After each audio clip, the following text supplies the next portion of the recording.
All right, good morning, everybody. Let's go ahead and get into chapter 4.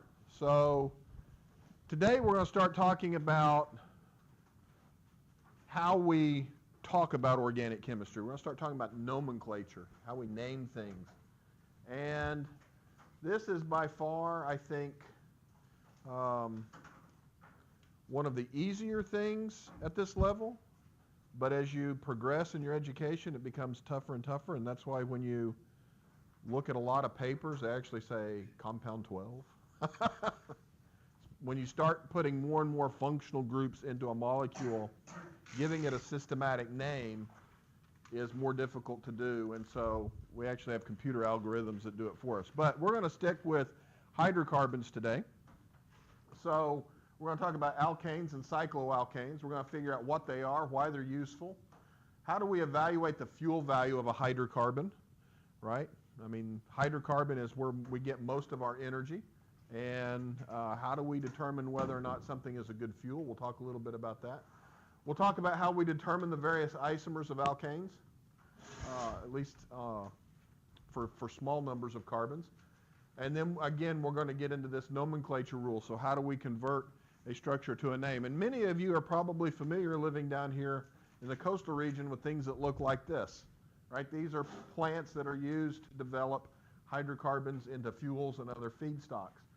So what you're seeing there on the left is a flare gas I think that's on an offshore rig, where as they're doing oil and gas exploration, sometimes they have more gas than they can store, and so they have to flare some of that off, and that's where those big flames come from, because you can't just emit it into the air for a variety of reasons. One, people will suffocate to death. Two, a big explosion could occur, which is not a good thing, as you all know. And three, it's just not environmentally friendly at all. And then on the right, you can see that is a petroleum refining plant, and you can see a bunch of the columns and storage tanks and other things. And so, as you all know, this is a multi-billion-dollar industry, and it's all based on hydrocarbons. So we're going to talk a little bit about fossil fuels. They are fossil for a reason, right? They do not replenish themselves, at least on the time scale that we're on this planet. And so what we've got is what we've got. And fortunately, we've been able to find ways to extract more from that rock over years, and that's called fracking and other things that you've heard about in the news. And it's somewhat controversial among a variety of people. But this is kind of the representation of a barrel of crude oil. So one of those exploration oil wells, they get a barrel of crude oil, and if you look at it, you'll find that out of this barrel, you'll get just under 20 gallons of gasoline. You'll get just about 8.5 gallons of diesel and home heating oil. You'll get about 4 gallons more or less of jet fuel. You'll get about 4 gallons of lubricants, waxes, and solvents.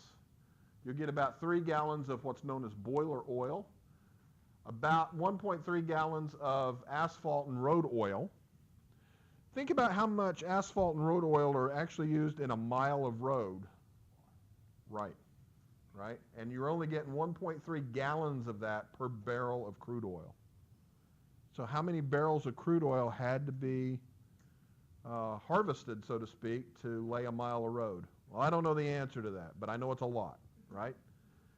Just to kind of give you an idea, because if you've ever seen them lay an asphalt road, you know it's pretty thick, and it's quite long and wide, right? So lots and lots of barrels of crude oil had to be harvested in order to get the asphalt that we need to make our roads that we use today. And then about 1.25 gallons is what we call feedstocks, and this is where all of our fine chemicals actually are. So things that we're using in the lab that come from petroleum, these are fine chemicals, chemical feedstocks, plastics, other things like that come from about this 1.25 gallons volume out of this barrel of crude oil. So where's most of the money in a barrel of crude oil? It's right in here. This is where they can charge premium amounts, right? Gasoline, you're paying $1.90 right now for a gallon of gasoline, right?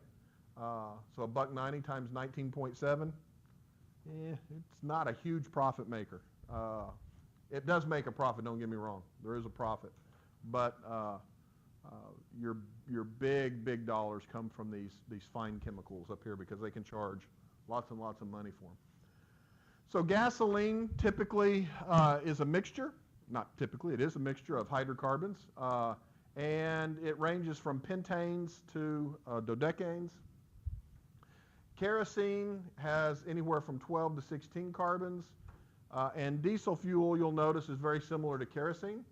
And in fact, you can actually run a diesel engine on kerosene just fine. So if you've ever bought a diesel pickup and it tells you that you can't find, it says in the book, if you can't find a diesel, you can actually use either jet fuel or kerosene, at least for short periods of time, because they're very similar in composition. So a lot of different hydrocarbons that make up these fuels.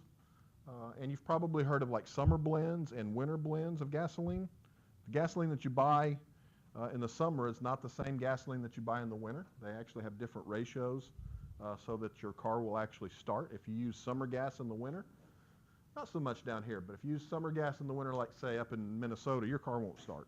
I mean, it just won't. And you've got to have lower hydrocarbon or lower carbon content in the winter so that it's more volatile and it'll combust under those low temperatures a lot easier. Okay.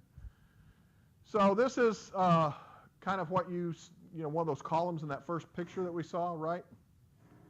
Big industrial engineers do this all the time. They play with their Tinker Toys and build these kinds of things, right? And we've been doing this now for, almost 100 years or so now. So we know how to do this pretty well. And basically what you do is you take crude oil and you put it into a very hot oven, and basically you boil its contents. And in this column, which is what we're seeing here, you have different points at which they take off various what they call boiling fractions. So you heat this crude oil up, really heat it hot, put it in here, and then you separate it roughly based on its mass. So the stuff that comes out the top, right, this is stuff that has a boiling point less than room temperature. And a lot of times this is the flare gas that you see, because there will be a lot of this that comes out of this process. And so sometimes they have more than they can collect, so they have to burn it off. Gasoline's going to have a boiling point range from between 20 degrees to 200 degrees Celsius. Now that's a large range. This is not gasoline yet that you would put in your car. They actually have to go in and reform it after they've isolated it from the crude oil. Kerosene's going to have a boiling point range of between 175 and 275. Fuel oil, 250 to 400. Lubricating oils above 350. And then the stuff that falls out the bottom, that gunk, that's asphalt. That's the road tar, right? That's the stuff that they mix with little pebbles and broken up glass and all kinds of stuff and spread it out on your road. Huh? Yeah, no, I mean, it's going to use. Can't do much else with it, so might as well mix it with something and put it on a road, right? Drive on it. So it's really easy to work with, and that's one of the conveniences of using asphalt over, say, concrete, even though concrete probably builds a better road overall. So this is how we get the various hydrocarbons that we're going to be talking about. And all of these, in this particular case that we're talking about, are alkanes, okay? So we know that an alkane really doesn't have a functional group, right? And it turns out that about the only thing you can do with an alkane is oxidize them. And for the purposes of right now, oxidation means to burn. We're going to learn in Chapter 10 that we can actually oxidize an alkane to get an alkyl halide, which isn't burning, but is still nonetheless oxidation. So in combustion, we simply take the hydrocarbon, right, and we react them in an oxygen, excuse me, ooh, excuse me. Hopefully I'll edit that out of the YouTube video. And so you learned in general chemistry that if we take a hydrocarbon and we burn it in a pure oxygen atmosphere, what do we get? We get water and carbon dioxide, right? So on a cool day when you're driving your car, that white stuff coming out the tailpipe, that's just condensed water vapor, okay?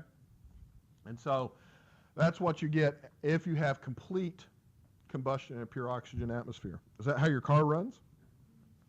No, that's the whole fuel emissions thing. That's right. So the Earth's atmosphere is roughly 20% oxygen, right? The rest of it, for all practical purposes, is nitrogen. And so you actually get a lot of nitrous oxides coming out the tailpipe. You get a lot of unburned hydrocarbons because you don't have enough oxygen, so on and so forth. And that's why you have things like catalytic converters and EPA regulations and other things that you have to keep in check, because it's not, your car's engine's not running under ideal combustion conditions, believe it or not, okay? And so in that process of combustion, what else do we get? Yusuf said we get carbon dioxide and water, and we get heat, right? We get heat energy, and we get quite a bit of heat energy. And one of the big debates these days, right, is electric cars versus fossil fuel-based cars, right? And electric motors have a great thing in that they can generate more torque per pound than a gasoline engine, which seems like that ought to be a really good thing. The problem is comparing the battery to a gallon of gas. A gallon of gas will always beat a battery in energy density, because the lightest metal that you can realistically use is lithium, right? We're not going to make a helium battery. And we can make a hydrogen battery. It's called a fuel cell. But the problem is generating hydrogen is very, very costly, and it's very, very explosive. So kind of some issues, okay? Not that they can't be solved, but really kind of the lightest metal that you have to deal with is lithium. And so lithium batteries do not compare pound for pound to the same energy density as you get from a gallon of hydrocarbon, okay? And so we get this heat of combustion, which we can use to drive ourselves down the road, right? And so why do we get heat in combustion? Yeah, but why is it exothermic? What about that reaction makes it exothermic? What do you know about the products? What do you know about carbon dioxide and water? They're extremely stable. In fact, most chemists refer to them as thermodynamic sinks. They're low enough in energy. So the hydrocarbon is here, and my products are way down there. And that difference is the heat that we get out, right? And so it's because we're getting these real stable products of water and carbon dioxide that are responsible for the fact that when we burn something, we get a lot of heat. And so let's just look at an example. Let's look at methane. This is natural gas, right? We take natural gas, or the main component of natural gas anyway. We burn it in an oxygen atmosphere, and we're going to get carbon dioxide, and we're going to get water, right? And the heat of combustion out of this is 882 kilojoules per mole, which comes down to 55, roughly, kilojoules per gram. Okay? Now let's take a gasoline-sized hydrocarbon. Most of you run your cars on gasoline and not on methane, right? Or does anybody in here have a methane-powered car? No, very few people do, okay? So let's look at a gasoline-sized hydrocarbon. And most of you, when you're at the pump, right, you see this little word called octane, right? So that's 8 carbons. And so if we take octane, we need 25 moles of oxygen to completely burn it, and we're going to get 16 moles of carbon dioxide and 18 moles of water. And so our heat of combustion is going to be 5,452 kilojoules per mole. On a per mole basis, we're getting more energy out of octane than we are out of methane. Will everybody agree with that? But methane is the better fuel. Why? Per gram. And why does that matter?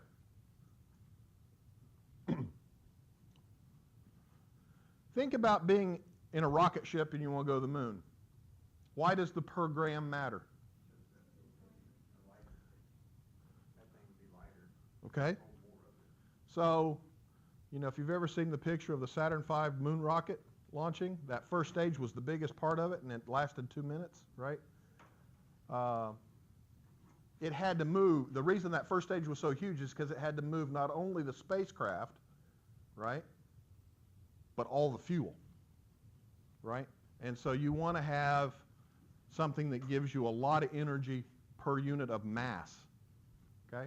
And so it turns out that if you look at it, methane, right, actually gives us more energy per unit of mass than does octane, gasoline-sized hydrocarbon. And so based on that, you can say that the energy density of methane is actually pretty good on a per mass basis, okay? So methane actually turns out to be a better fuel than octane on those grounds, okay?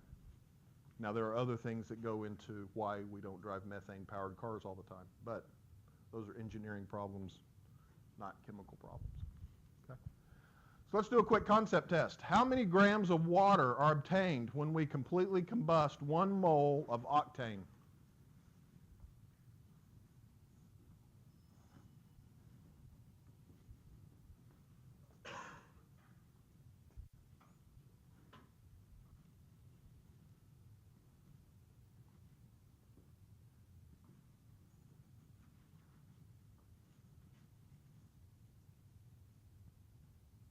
How are we going to solve that problem? What's the first thing we're going to start with? Yeah, we got to have a balanced equation, right? Without a balanced equation, we're just shooting in the dark. So octane plus what? Gives me carbon dioxide and water. And then now I need to balance that equation, right? And when I do that, I get this. So 2 moles of octane, 25 moles of oxygen gives me 16 moles of carbon dioxide and 18 moles of water. Okay? So how much water am I going to get for 1 mole of octane then? 9, right? So I'm dealing with 9 moles of water, right? And I know that 9 moles of water, and I know that water has a molecular weight of 18 grams per mole, meaning I'm going to get 162 grams of water in that combustion. What's the density of liquid water? Approximately 1, right? Depends on the temperature. So if you burn 1 mole of octane in your car, you've got 162 liters of condensable water coming out the back of your tailpipe. That's not a small sum. That's a lot of water, right? And that's why your automobile's exhaust system rusts. You got tons of water coming through all the time. Hot temperatures and other corrosive gases. Okay? Let's talk a little bit about the shapes of alkanes. You tell me what the shape is.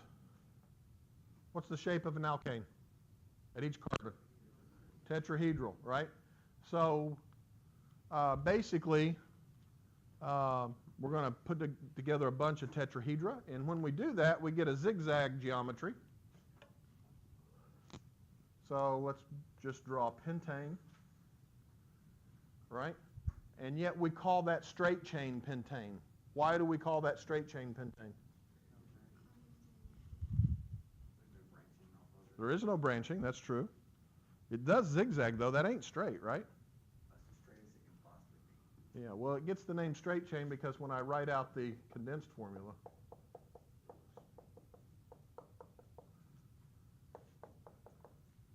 I write it straight across with no branching. That's right. Okay? So when you hear straight chain alkane, that does not mean literally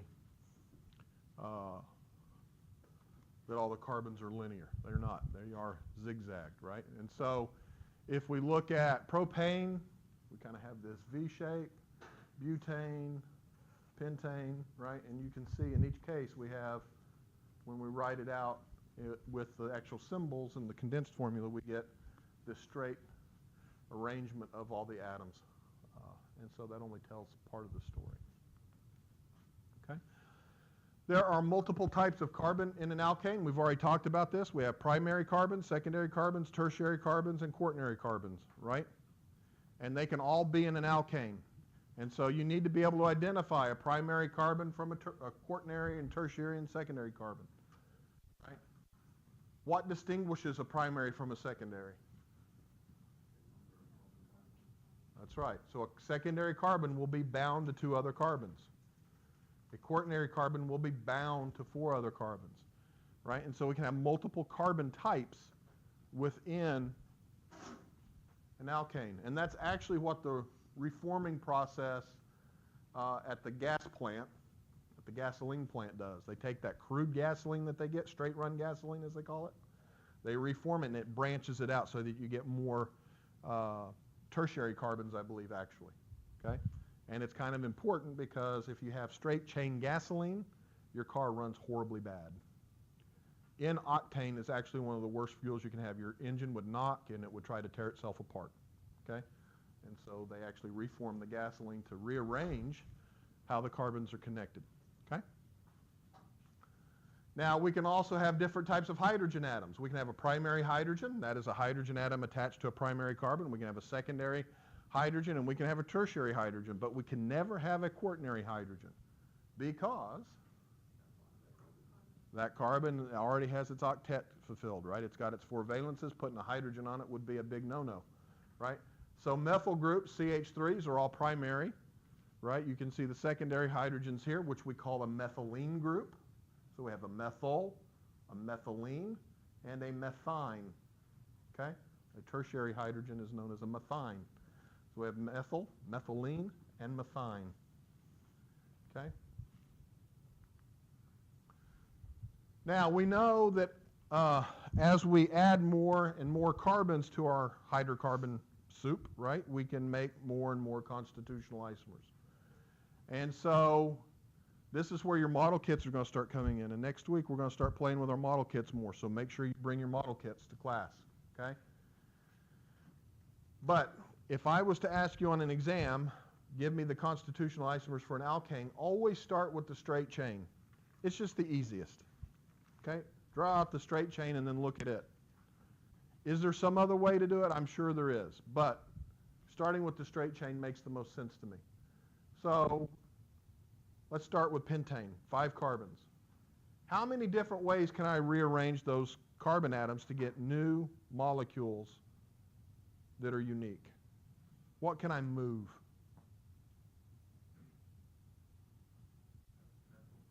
I could move a methyl group. Yeah, I could move a methyl group and swap it for a hydrogen somewhere, right?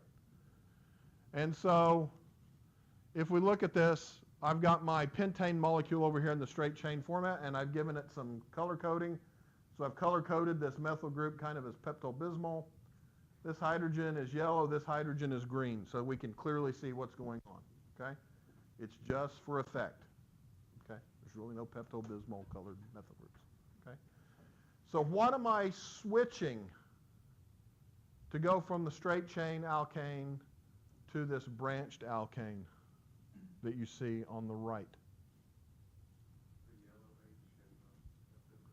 Yeah, there you go.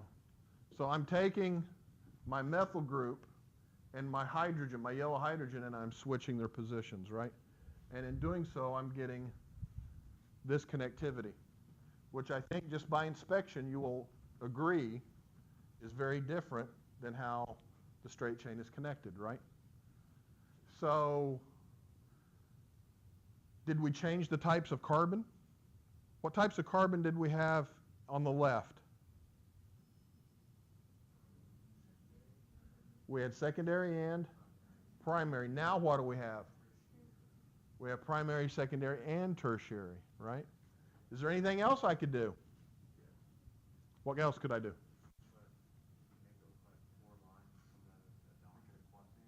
Okay, that's right. I could do that, which is called neopentane. Okay? And so basically what we're swapping there is this methyl group and that hydrogen, right? And we can swap it. Yeah, and so there's definitely boiling point differences. If you had to arrange these in order of increasing boiling point, what would be the lowest and what would be the highest? Lowest. The highest, and this would be in the middle. Yeah, pretty reasonable expectation. And you base that based on surface area, right? Because everything that's available here is just van der Waals interactions, right? All right. So let's talk a little bit about nomenclature. You have to follow the rules. You don't get to decide how the rules are. That's a union of chemists in Switzerland that make these decisions. IUPAC, International Union of Pure and Applied Chemistry. We are going to use IUPAC naming, okay? There is also common naming, and you'll need to know the difference to be versatile in organic chemistry. And we'll talk about that as well, okay? But at the lowest level for alkanes, there are three things that every organic molecule has to have. You're going to have a prefix, you're going to have a parent, and you're going to have a suffix. Your names that you come up with will have a prefix, a parent, and a suffix. The prefix is going to tell us what substituents are on the longest chain. The parent's going to tell us what the longest continuous carbon chain is. And the suffix is going to tell us what functional group we have in the molecule. Okay? So three things you got to remember. Prefix, parent, and suffix. Okay? That seems straightforward enough, right? Well, now we add on another layer. Okay? Any questions about that at this point? All right. Any carbon substituent that's bonded to the long carbon chain, we call those alkyl groups. Okay? And you've already heard me talk about alkyl groups. I said methyl. What does methyl sound like? Methane. Sounds like methane, but it's actually methyl. What's the difference between methane and CH3? One hydrogen less, right? So an alkyl group is actually an alkane minus a hydrogen. That's really what it is, okay?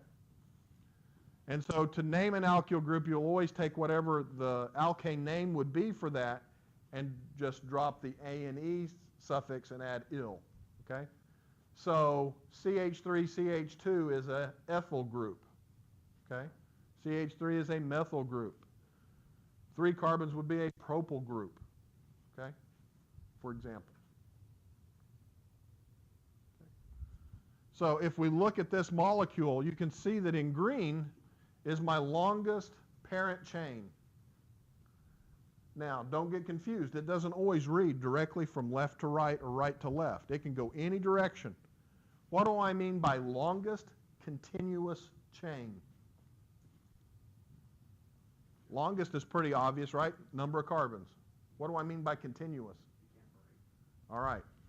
So I can't ever lift my pencil if I'm figuring out the longest chain, right?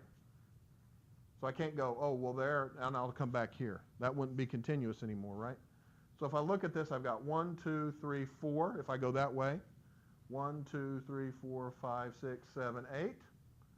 1, 2, 3, 4, 5, 6, 7, 8, 9, 10. 1, 2, 3, 4, 5, 6, 7. 10 is my longest chain, and that's why it's green. It has to be any combination of continuously connected carbons. Okay? Do not assume that it will be directly left to right or up and down. It can snake back. It can do whatever. It's the longest continuous chain. Once you have found the longest continuous chain, I highly recommend that you circle that, because everything inside that circle is the parent. And since it's 10 carbons, what's the parent name going to be?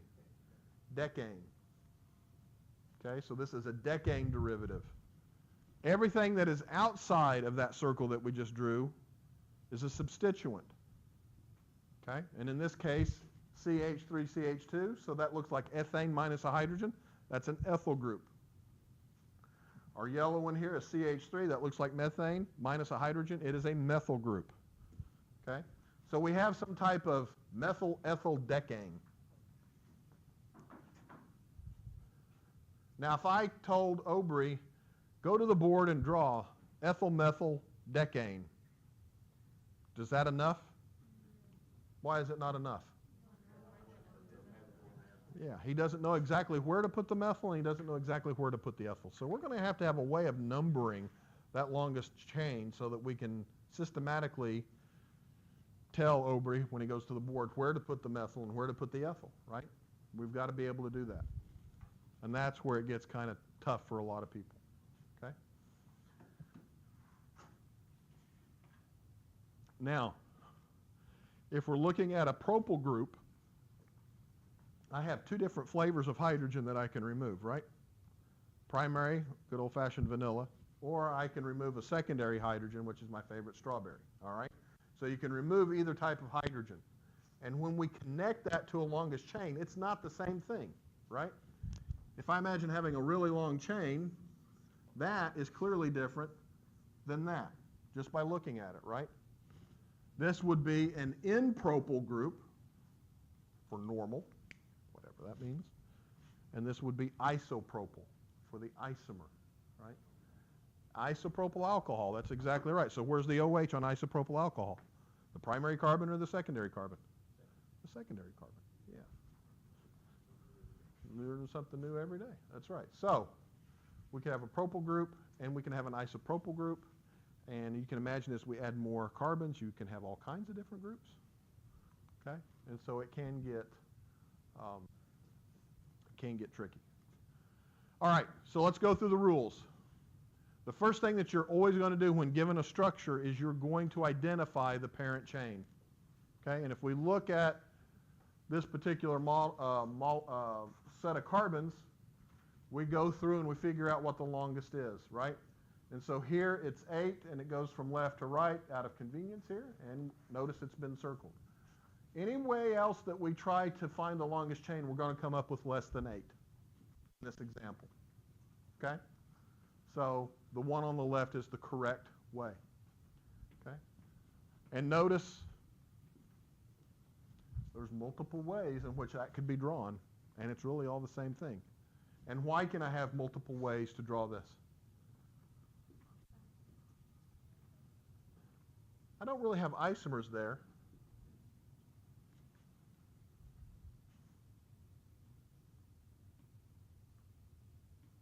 Why is it okay that one on the right to be perfectly as legitimate as the one on the left?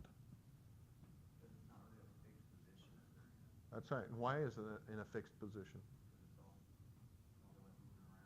Why are they moving around, kind of? Because it's real life. Okay. What else? What kind of bonds do we have? Sigma bonds. What can I do to a sigma bond? I can rotate. So if you build that model, put all those carbons together, you'll find that you can just sit there and play with it and put it in all sorts of contortions, right? Because you can rotate around those single bonds. So it's flexible, okay? And so the homework doesn't always just put it left to right or up and down. So on that top one up there, okay, the straight chain's 8. Wouldn't it be 8 if you went all the way up from the right all the way over and went up one? How do you know which one? Because that's also 8. Well, we'll talk more about what do you do when either way is 8. That's another thing that we have to look at. But right now, let's just identify how to find 8. Okay. Let's figure out. Well, even in a straight chain, do you number from left to right or right to left? It depends. It does. And so right now, what we need to figure out is just that we can count to 8. Okay, so we've got that. So this is exactly where you're at, right? Notice on the left, there are 7 atoms in the longest chain. But as Aubrey mentioned, we could highlight this and still have 7 atoms in the longest chain. So which longest chain is correct? Obviously the one on the left. And the rule is the one with more substituents. Why IUPAC went to that is beyond me. Wouldn't it make more sense to go with the fewer number of substituents? I kind of think so, but there's a reason behind their madness, okay?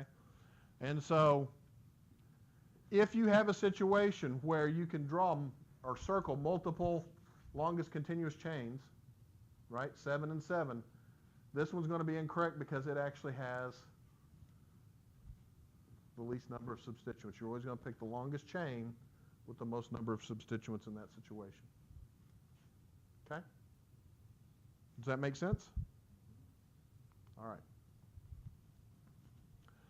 Then we are going to number the atoms in the carbon chain to give the first substituent that we come to the lowest possible number. Okay? So we've identified that we have 8 carbons in the longest chain. I can imagine numbering the longest chain from left to right. And I can also imagine numbering the longest chain from right to left. But in doing so, when I number this way, I come to my first substituent at carbon number 2. In this one, I come to my first substituent at carbon number 3. 2 is less than 3. I call this the first point of branching rule. So I look at both. Hey, I can arrive at my first substituent at carbon 2 on the left, but I have to get to carbon 3 on the right. That's how I make that decision. Does that make sense? All right. If the first substituent is the same distance from both ends, great, right? Then you're going to number the chain to give the second substituent the lower number, right? So if we look at this, right, we've got 1, 2, 3, 4, 5, 6 carbons in the longest chain. 1, 2, 1, oh, it's the same both directions, right? So now you go to the second point of branching. And you'll notice that it's 2, 3, 4, 5, right? So it's a 2, 3 versus 2, 3, 4. That would be a 2, 4. So you're going to go with the one on the left. Which reminds me of alphabetical order. You have to put both of them, match the 2, and go to the next one. Just keep going. Yep.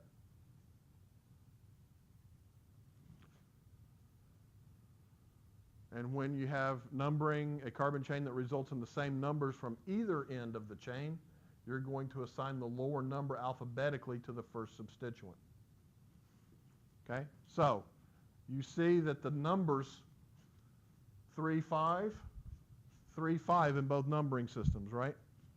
But here I have my ethyl group at 3 and my methyl group at 5. E always comes before M in the alphabet, correct? So this is the correct one. We're going to give the alphabetical ordering the lowest numbering. Okay? See, it's nothing more than a bunch of simple steps, but it's a heck of a lot of simple steps, and that's where it gets complicated. Okay?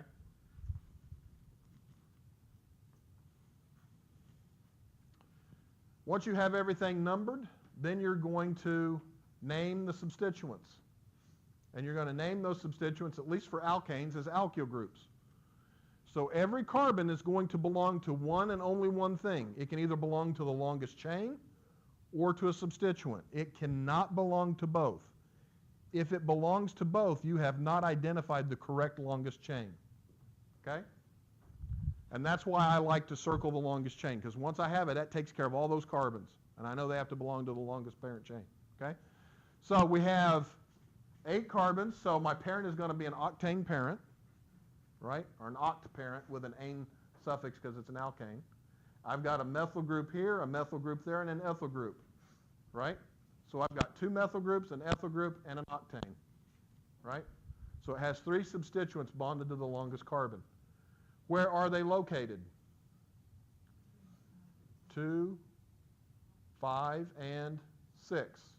So numbering from left to right is correct in this case, right? Because what? What rule? First point of branching. That's right. And it's not the same going the other way, right? So we can stop there. Okay?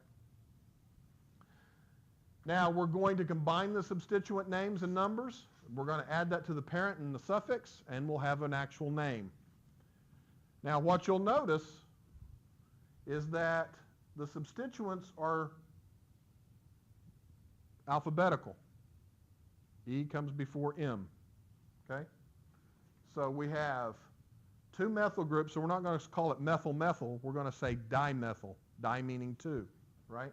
So when I add all this together, my answer is 5-ethyl-2, 6-dimethyl octane.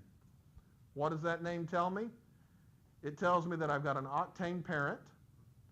At carbon 5, I've got an ethyl group. And at carbons 2 and 6, I have methyl groups. That's what that name tells me. Okay? You do not alphabetize based on that prefix for the alkyl substituents. If I had 3 alkyl groups, it would be, or 3 methyl groups, it would be trimethyl and some other number, right? So, for example, if I had another methyl group at carbon number 2, it would be 5-ethyl 2,2,6 trimethyl octane. Okay? So let's look at an example. Oops, I'm sorry. You may be really good at this, but I stink at it. I cannot name from a condensed structure. Never have been able to. Some of you will be able to look at a condensed structure and derive a name. Good for you. Okay?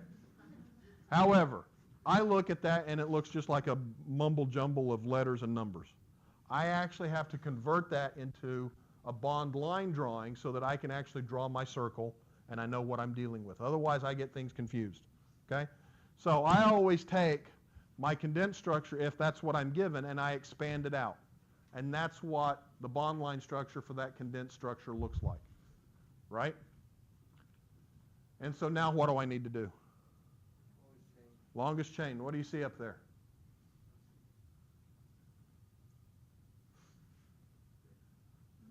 I see 6 as the longest chain, right? Is there only one 6? There's a couple of them, right? And it turns out that it doesn't matter which one you pick. You can pick the one that goes straight across, which is convenience.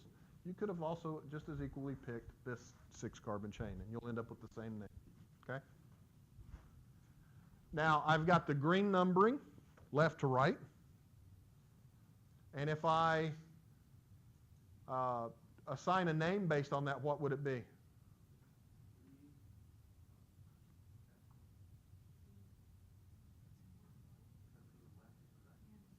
What would it be? Okay. And if I have the white numbering, 2. All right.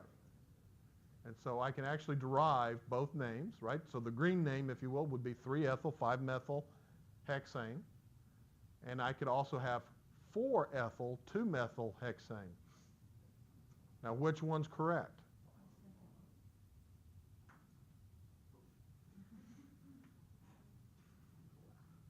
Right? This causes people confusion. A lot of people will write down both names and go, oh, 3 comes before 4. But that's not the rule, right? What's the rule here that's giving rise to this? First point of branching rule, right? And if you gave us, you said 4-ethyl, 2-methyl hexane, draw it. It wouldn't matter which direction you drew it, because that goes like the whole isomer thing, right? That's right. It doesn't matter which way you draw it. As long as you have the number, if you give us that name, if you have the number correctly, if you just give us a name, then the direction doesn't matter. Correct, as long as it's consistent with the name. Okay. There is a first point of difference rule. Which one of these is the correct name for this molecule? Will everybody agree that it's an octane parent? Yeah, you can see that quite clearly. We can circle that, right?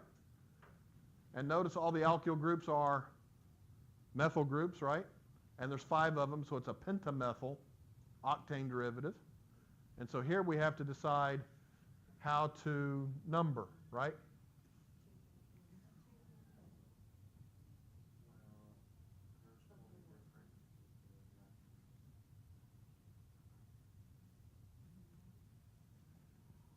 The chain is always going to be numbered in the direction that gives the lowest locations to the substituent at the first point of difference in the names. So what do we have? Where's the first point of difference occurring? 2 versus 3, right? So which one's correct?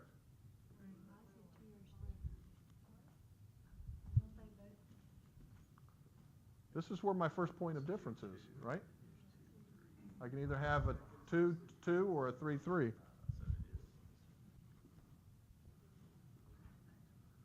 Don't add it up. We're not adding the numbers, right? Isn't there a group on 2 on the blue? Just one. Okay. Mm-hmm. So like. Yeah, but here we've got 2-2, right? So this is actually going to take precedence.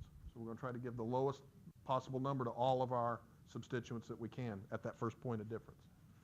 Okay? Huh? I was thinking you would look at the first or the second carbon as like the first branching, and then you move on to the next carbon. But you're saying if it has 2 branched off of 1 carbon, then that's the first and second. We want to give the lowest Yeah. number to that second substituent. And that second substituent happens to be on, Yeah. that's that first point of difference. So I look at it, 2 is the same in the name. Then I go 3 and 2, and I'm going to pick 2, okay? Because that gives me the lowest number for that second substituent that we're in, okay? Cycloalkanes are a little different, sort of. You're going to add cyclo to the name. So you're going to have a prefix, cyclo, a parent, and a suffix. Okay? Very similar. So here we have cyclohexane, 6 carbons in the ring. We've got a methyl group and an ethyl group, right? And so numbering, we're going to number in a way that gives the lowest numbers to all the substituents. Okay? Now we're going to pick up with this on Monday, so read ahead.